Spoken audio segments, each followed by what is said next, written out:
Welcome back students after long time. आज हम discuss करने वाले हैं क्लास 10th के ह्यूमन आई का लास्ट वाला टॉपिक। दो लास्ट टॉपिक से बचे हैं हमारे, एक है एटमॉस्फेरिक रिफ्रैक्शन और दूसरा है हमारा scattering of light. Atmospheric refraction की बात करते हैं, फिलहाल तो एटमॉस्फेयर को छोड़ेंगे, फिलहाल बात करेंगे हम सिर्फ रिफ्रैक्शन की। आप लोगों ने लाइट में पढ़ा हुआ है, हम लोगों ने आप लोगों को पढ़ाया हुआ है द रिफ्रैक्शन का मतलब होता है the bending of light. Light bend हो जाती है लेकिन खुद से बेंड नहीं हो जाती है।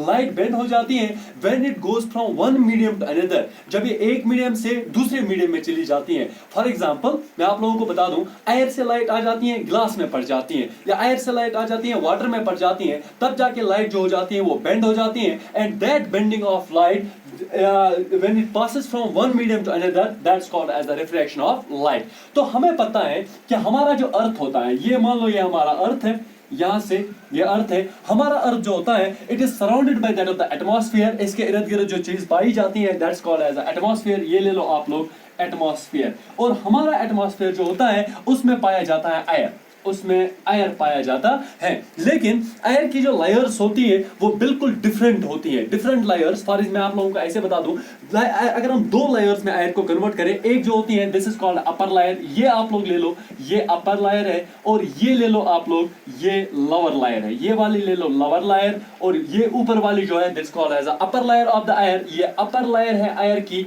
और ये वाली है lower layer of that of the air. यहां से तो अपर लेयर जो होती है ये होती है हॉट, यहां से होता है हॉट एयर, और इसकी लोअर लेयर जो होती है it is called as a colder air, ये कोल्ड होता है। दैट मींस जब ये हॉट एयर होता है, हॉट एयर का मतलब क्या हो गया कि ये लेस डेंस होगा, ये इसमें पार्टिकल्स जो होंगे that will be away from each other, वो एक एक से दूर होंगे। जब पार्टिकल्स एक दूसरे से दूर होंगे तो डेफिनेटली बात है इट इज लेस डेंस, और लेस डेंस का मतलब हो गया that it will act as the rarer medium. जो अपर लेयर जो एयर की होती है वो एक्ट करेगी एज द रियरर मीडियम, और जो कोल्डर एयर होता है, कोल्डर में क्या होता है, particles are close, particles air के जो होते हैं वो क्लोज होते हैं, तो इसका मतलब है ये होता है डेंसर मीडियम। तो इसका मतलब एटमॉस्फेयर जो होता है इसमें जो एयर होता है, एयर में दोनों मीडियम्स पाए जाते हैं। अपर वाली लेयर में पाया गया रियरर मीडियम, और लोअर लेयर जो होगी उसमें पाया गया डेंसर मीडियम। दैट मींस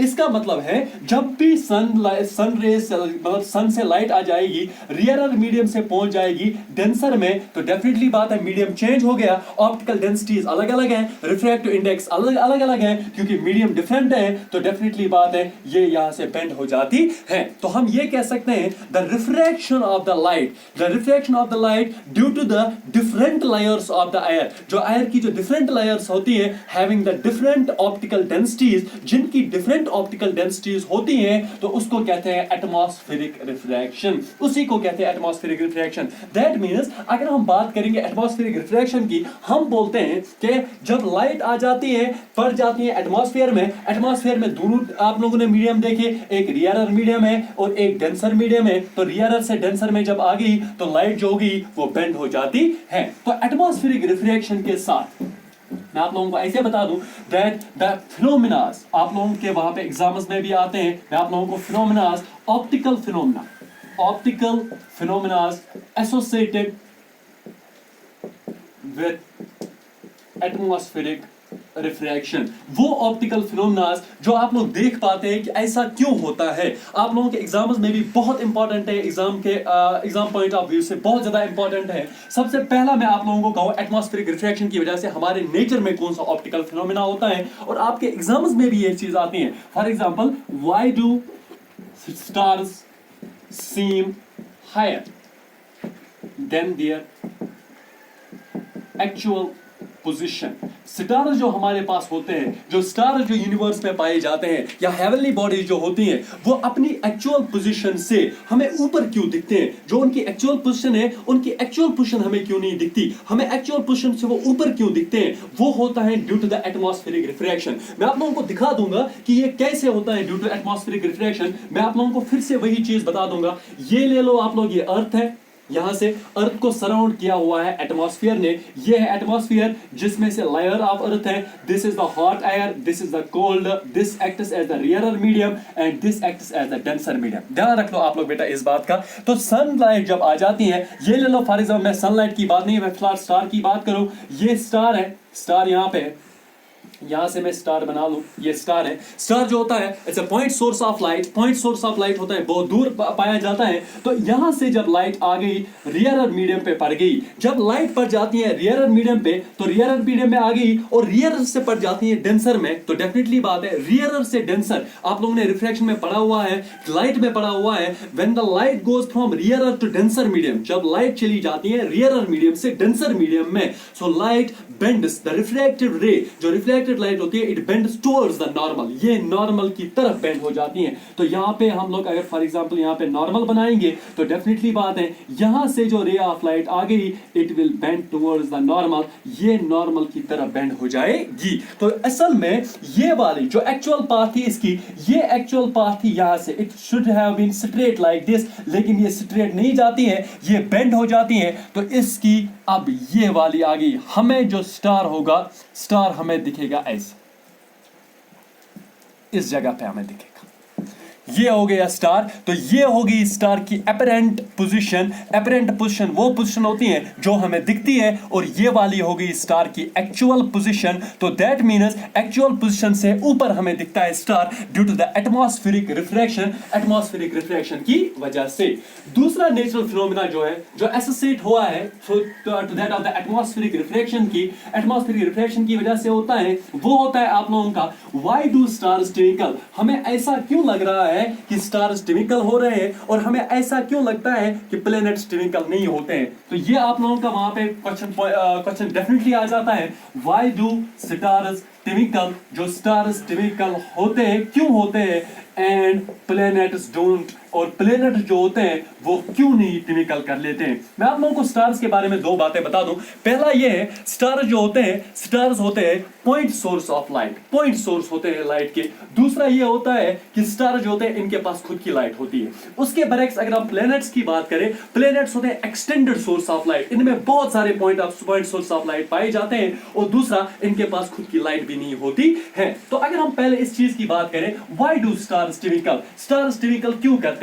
देखो स्टार क्यों लगता है कि स्टार्स ट्विंकल करते हैं। फिर से मैं ले लूंगा, ये ले लो अर्थ, जहां से हम लोग देख रहे हैं, ऑब्जर्व कर रहे हैं, ये ले लो अर्थ का एटमॉस्फेयर, इसमें लेयर्स हैं, ये ले लो आप लोग रियरर मीडियम, ये ले लो आप लोग डेंसर मीडियम। तो यहां से जब स्टार की बात आ गई, स्टार जो होता है it's a point source of light, ये पॉइंट सोर्स ऑफ लाइट है। तो यहां से एक सिंगल रे ऑफ लाइट आ जाती है, पड़ जाती है रियरर मीडियम पे। जब वो रियरर मीडियम पे पड़ जाती है, डेफिनेटली बात है यहां से एयर जो होता है, यहाँ पे हॉट एयर, आप लोगों ने कभी देखा होगा जब आग जलाई जाती है, आग में से आप आग के फ्लेम्स जो होते हैं, आग के ऊपर जो एयर होती है, उसमें जब आप लोग देख लेते हो, तो आप लोग देखते हो कि चीजें जो होती है वो ऐसे ऐसे मूव कर रही होती है। एक्चुअली क्यों ऐसे मूव कर रही होती है, क्योंकि एयर जो होता है, एयर कंटिन्यूअसली मूव कर लेता है। जब ये कंटिन्यूअसली मूव करता है तो कभी ये ज्यादा बेंड, कभी ज्यादा बेंड हो जाती है, कभी कम, कभी ऐसे, कभी यहां से बेंड, कभी यहां से बेंड। तो इसका मतलब है जो यहां से होता है, जो ऑब्जर्वर यहां से देख रहा होता है, इस चीज को जब ऑब्जर्वर देख रहा होता है तो कभी ना कभी रिफ्लेक्टेड लाइट जो होती है वो उसकी आंखों पे डायरेक्ट पड़ जाती है, तो स्टार की जो लाइट होती है वो ब्राइट दिखती है। कभी इसकी आंखों से हट जाती है तो लाइट डिम दिखती है। और कंटिन्यूअसली एयर मूव करता है, जब कंटिन्यूअसली एयर मूव करता है तो चेंजिंग रिफ्रैक्टिव इंडेक्सेस आ जाते हैं, डिफरेंट रिफ्रैक्टिव इंडेक्सेस चेंज हो जाते हैं, ऑप्टिकल डेंसिटी चेंज हो जाती है। तो इसका मतलब है कभी ब्राइट कभी डिम, कभी ब्राइट कभी डिम, कंटिन्यूअसली जब ब्राइट हो गया dim, bright dim, we see that the stars twinkle. That means stars twinkle due to the changing refractive indexes, what you call as the atmospheric refraction. इसी atmospheric refraction की वजह से stars twinkle होते हैं। लेकिन अगर हम यहीं पे बता दें, जो प्लैनेट्स होते हैं सर वो क्यों नहीं ट्विंकल करते हैं। पहली बात ये है, प्लैनेट्स स्टार्स से एक तो होते हैं क्लोज, हमारे यहां से अर्थ से क्लोज होते हैं planets as compare to stars. तो इसका मतलब है ये होते हैं extended source of light, extended source of light होते हैं। इसमें स्टार के जैसे पॉइंट सोर्सेज बहुत ज्यादा पाए जाते हैं, ये बहुत ज्यादा। तो इसका मतलब है यहां से सिंगल लाइट नहीं आएगी, यहां से आएगी a bunch of light, a collection of light आ जाती है। यहां से लाइट रेज ऐसे पड़ जाती हैं। तो जब लाइट रेज यहां पे पड़ गई, ये भी रिफ्रैक्ट होती है, ये नहीं है कि ये रिफ्रैक्ट नहीं होती है, लेकिन यहां पे एक पार्ट जब रिफ्रैक्ट हो गया, अगर वो हमारे ऑब्जर्वर की आंख से हट गया, तो दूसरा जो ब्राइटर पार्ट होता है दूसरे पार्ट का, दूसरे पॉइंट सोर्सेज का, तो वो उसको नलिफाई कर देता है। वो इस इफेक्ट को, ब्राइटर पार्ट डिम वाले पार्ट को या ब्राइटर पार्ट रिफ्रैक्टेड पार्ट को नलिफाई कर देता है, नेग्लेक्ट कर देता है, जिसकी वजह से हमारी आंखों तक कंटिन्यूअसली ये लाइट कभी एक पार्ट की कभी दूसरे पार्ट की पहुंच जाती है, जिसकी वजह से हमें लगता है कि प्लेनेट जो होते हैं ये ट्विंकल नहीं करते हैं। तो ये है कि व्हाई डू, ये है इस चीज का मतलब कि स्टार्स ट्विंकल क्यों करते हैं और प्लेनेट्स ट्विंकल क्यों नहीं कर देते। Scattering of light, the last very topic of this very unit. Scattering of light होता है throwing of light in various random directions। जब लाइट जो आ जाती है किसी चीज से, फॉर एग्जांपल सन से लाइट आ गई, तो ये जब एटमॉस्फेयर में आ जाती है, तो एटमॉस्फेयर में हमारे पास होते हैं कुछ सस्पेंडेड पार्टिकल जो एटमॉस्फेयर में हमेशा पाए जाते हैं, जैसे nitrogen, oxygen, nitrogen gas, oxygen gas के पार्टिकल्स होते हैं, या हमारे पास डस्ट पार्टिकल्स होते हैं, हमारे पास स्मोक पार्टिकल्स होते हैं, हमारे पास स्मोक होता है, या कोई भी चीज जो होती है एटमॉस्फेयर में पाई जाती है।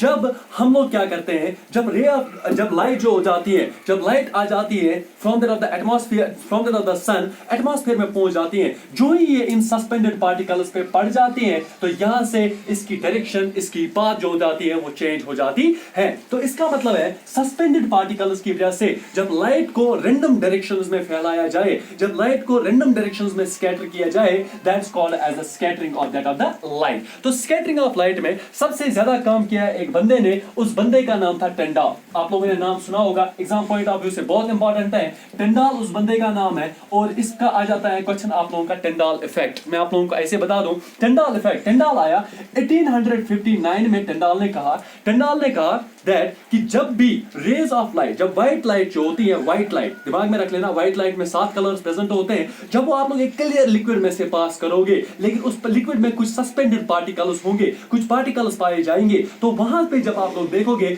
जो ब्लू कलर होगा, ब्लू कलर दैट मींस ये वो होता है जिसकी शॉर्ट वेवलेंथ होती है, वो ज्यादातर स्कैटर होगा as compare to that of the red colour. Red colour उतना डिविएट नहीं होगा, क्योंकि उसकी जो वेवलेंथ होती है वो होती है लॉन्गर वेवलेंथ। तो रेड कलर वाले की लॉन्गर वेवलेंथ है तो ज्यादा डिविएट नहीं होगा, ब्लू कलर की वाले की शॉर्ट वेवलेंथ होती है तो वो ज्यादा डिविएट होता है। आप लोगों ने कभी देखा होगा, लड़कियों को ज्यादा पता होगा, जब झाड़ू लगाते हैं तो खिड़कियां खोल देते हैं, तो आप लोग देखते हो हम लोग डायरेक्शन जान पाते हैं बीम ऑफ लाइट की। जब खिड़की खोल देते हैं तो लाइट इंटर तो ऐसे होती है, लेकिन आप आगे आप लोग उसमें डस्ट पार्टिकल्स देख लेते हो, और आप लोग ऐसे एक बीम देख लेते हो। क्यों देख पाते हो? क्योंकि डस्ट पार्टिकल्स की वजह से वो लाइट स्कैटर हो जाती है। या कैनोपी जो होती है डेंस फॉरेस्ट्स में, ये आप लोग, ये कैनोपी होती है ऐसे just like this, dense forests में से जब इसमें से लाइट पड़ जाती है वो ऐसे पड़ जाती है, क्योंकि यहां से जब लाइट पड़ गई ये स्कैटर हो जाती है। तो ये कहा था टिंडाल ने, कि टिंडाल आया 1859 में, उसने कहा that when the white light consisting of 7 colors is passed through a transparent clear liquid but it has some of the suspended particles in it, उसमें कुछ suspended particles पाए जाएंगे, तो ब्लू कलर लाइट की जो हो, ब्लू कलर जो होगा, लाइट का जो ब्लू कलर होगा वो स्कैटर होगा, वो स्कैटर हो जाएगा जल्दी, क्योंकि वो शॉर्ट वेवलेंथ के होते हैं, लेकिन रेड कलर वाले नहीं होंगे। इसके साथ भी कुछ नेचुरल फिनोमेनास हैं, स्कैटरिंग ऑफ लाइट के साथ भी कुछ नेचुरल फिनोमेनास स्टेटेड हैं, जो आप लोगों के एग्जाम पॉइंट ऑफ व्यू से भी और हमारे नेचर के व्यू से भी बहुत इंपॉर्टेंट है। आप लोग सबसे पहले आप लोगों का क्वेश्चन वहां पे होता है, for example why does sky look blue. Sky जो होता है वो ब्लू क्यों दिखता है? देखो इसके पीछे ये ऐसे नहीं होता है कि आसमान नीला है तो नीला ही है, नहीं, आसमान नीला नहीं है। आसमान जो होता है, अगर हमारे अर्थ पे एटमॉस्फेयर नहीं होता, या अगर आप आउटर एटमॉस्फेयर में जाओगे, एटमॉस्फेयर से थोड़ा ऊपर जाओगे, तो आप लोग देखोगे कि वहां पे आप लोगों को स्काई ब्लू नहीं दिखेगा, आप लोगों को स्काई दिखेगा डार्क एंड ब्लैक, आप लोगों को ब्लू नहीं दिखता है। तो हमें यहां से ब्लू क्यों दिखता है? क्योंकि जब ये जो सन होता है, सन से रेज निकलती है, व्हाइट रेज निकलती है, जब व्हाइट रेज निकलती है वहां से सन से, तो व्हाइट रेज में होते हैं 7 कलर्स प्रेजेंट, 7 कलर्स होती है। व्हाइट मतलब हो गया इसमें 7 कलर्स, व्हाइट लाइट रेज जो होती हैं विब गयार होते हैं इसमें से ये जो होते हैं ये होते हैं लॉन्गर वेव लेंथ वाले, और ये वाले डिविएट नहीं हो जाते, और अगर होंगे भी तो बहुत लीस्ट डिविएट हो जाते हैं। लेकिन ये वाले जो होते हैं VIB की जब हम बात लेते हैं ये होते हैं शॉर्ट वेव लेंथ वाले, तो ये जब नीचे आ जाते हैं तो सबसे ज्यादा ये वाले डिविएट हो जाते हैं। तो इसका मतलब है जब सन से रेज आ जाती है, हमने एक रे फॉर एग्जांपल ले ली, उसमें से निकले कलर्स VIBGYOR, तो यहां से जब आ जाते हैं तो ये ले लो आप लोग अर्थ का एटमॉस्फेयर, और ये ले लो आप लोग अर्थ। ऑब्जर्वर यहां से देख रहा है, स्काई को देख रहा है तो ब्लू दिख रहा है, दिखता कैसे है ब्लू। यहां से जब आ जाता है V, ऐसे ले लो I, ऐसे ये, और ये ब्लू होता है, ये जस्ट ऐसे स्कैटर हो जाता है। तो ये ब्लू की वजह से ब्लू पे एंड हो जाता है, तो ब्लू जब यहाँ पे स्कैटर आउट हो जाता है तो सारे एटमॉस्फेयर में ब्लू कलर स्कैटर हो जाता है, तो हमारा जो स्काई होता है वो ब्लू कलर का दिखता है। ये जो YOR होता है ये नीचे डायरेक्टली आ जाता है, यहां से नीचे डायरेक्टली आ जाता है, इसलिए हमारा जो सन होता है वो हमें दिखता है येलोविश ऑरेंज कलर का, येलोविश ऑरेंज कलर का mixture of these very colours. तो ये जब कलर्स डायरेक्ट नीचे आ जाते हैं विदाउट डिविएशन, तो इसका एक सन का जो कलर होता है वो येलोविश ऑरेंज दिखता है। लेकिन डिविएशन की वजह से, शॉर्ट वेवलेंथ वाले की डिविएशन की वजह से एंड अप हो जाता है ब्लू पे। तो एंड वाले ब्लू पे जब हमें नजर पड़ जाती है, हमारा जो पूरा एटमॉस्फेयर पूरा जो स्काई होता है वो दिख जाता है हमें, दैट इज ब्लू। दूसरा एक है कि आप लोगों के एग्जाम पॉइंट ऑफ व्यू से वो भी इंपॉर्टेंट है, दूसरा नेचुरल फिनोमेना स्कैटरिंग की वजह से जो होता है, दैट इज व्हाई डज, वो आप लोगों का है, why does sun appear red during sunset and sunrise. जब सूरज तुलू होता है या जब सूरज ग्रूब हो जाता है डस्क एंड डॉन में, हमें जो सूरज होता है वो रेड क्यों दिखता है? उसके पीछे क्या वजह है? देखो वजह क्या है, हमारा जो दिन भर जो सूरज चलता रहता है तो इसमें जितने भी शॉर्ट वेवलेंथ वाले रेज होते हैं वो सारे स्कैटर आउट होते हैं। फॉर एग्जांपल ब्लू है स्कैटर आउट होता है, वायलेट इंडिगो जो होता है वो स्कैटर आउट होता है। लेकिन जब सन राइज हो, फॉर एग्जांपल यहां से सनराइज होता है और यहां से सनसेट हो जाता है, ये ऐसे है, तो इसका मतलब है ऑब्जर्वर यहां से देख रहा है सनराइज को, ये सनराइज है, और ऑब्जर्वर यहां से जब देख रहा है तो सनसेट को यहां से देख रहा है, तो यहां से ऐसे दिखता है और यहां से ऐसे दिख जाता है। सन सनराइज पे हो या सन सनसेट के वक्त हो, ये पाया जाता है हॉरिजन्स पे, यहां से भी हॉरिजन्स पे पाया जाता है, यहां से भी हॉरिजन्स पे पाया जाता है। तो यहां से ऑब्जर्वर से हॉरिजन तक, इस ऑब्जर्वर से हॉरिजन तक लार्जर डिस्टेंसेस होती है, और लार्जर डिस्टेंसेस विदाउट स्कैटरिंग, सिर्फ एक ही कलर जो होता है वो without scattering larger distances cover कर सकता है, और वो वाला जो कलर है दैट इज रेड कलर। और लार्जर डिस्टेंसेस जब ये कवर कर लेता है हॉरिजन से यहां तक, आप लोग जो कलर्स देखोगे वो सारे जो स्कैटर आउट होते हैं, blue, violet, indigo, green, whatsoever it is, वो सारे स्कैटर आउट होते हैं, क्योंकि लार्जर डिस्टेंस होती है, सिर्फ एक कलर हमारे तक पहुंच जाता है जिसमें डिविएशन बिल्कुल कम होती है, दैट इज रेड कलर। इसलिए ट्रैफिक सिग्नल जो होती है वहां पे रुकने के लिए हमारे वहां पे होती है रेड कलर की सिग्नल होती है। वो ये भी कभी क्वेश्चन आता है कि रेड कलर की सिग्नल रुकने के लिए क्यों होती है? इसलिए होती है क्योंकि रेड कलर जो होता है वो डिविएट कम हो जाती है और हम तक बिल्कुल फोकस मार देती है। This all about that of the human आई। आपको कोई भी कंफ्यूजन होगा कमेंट बॉक्स में लिख लीजिएगा। थैंक्स। तो हम परसों से इंशाल्लाह करेंगे स्टार्ट, कल नहीं परसों से इंशाल्लाह स्टार्ट करेंगे हम electricity. So stay connected with we people, stay connected with team hope class कोपारा।